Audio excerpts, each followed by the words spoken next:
Next year, the Endangered Species Act will hit 40 years on the federal statute.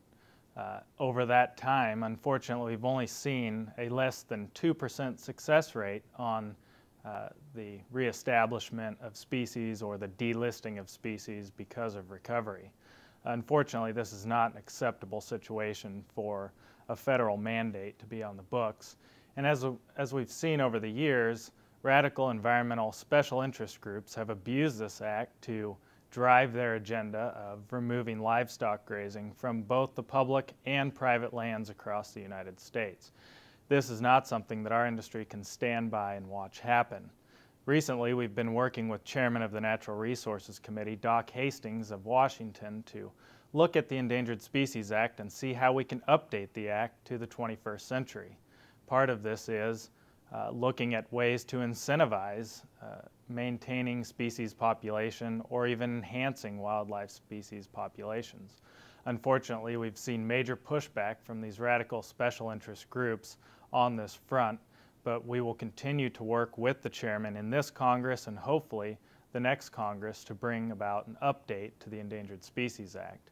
So far, the committee's held 2 hearings focused on the litigation and the problems surrounding the lawsuits that have brought this act and the Fish and Wildlife Service to their knees on implementing protections for wildlife species. Karen Bud Fallon, an attorney from Wyoming, has been integral in finding the data and research on how much money and how much of your taxpayer dollars are going toward these efforts to basically remove our industry from public lands and private lands across the United States. A couple of the things that we've brought to the chairman's attention are ideas to update the act, and that is to be compliant with the Data Quality Act and actually rely on science that's been peer-reviewed by university professionals that are in the business of providing quality research and not junk science that's put forward by these special interest groups. So that's the first area of consideration that we've asked the chairman to look at.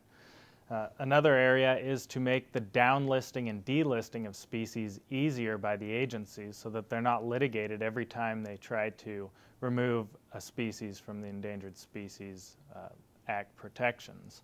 So with a couple of these ideas to start the process to bring this act into the 21st century, we believe could go a long way in helping our industry move forward and continue to provide the protections and benefits to wildlife across the United States.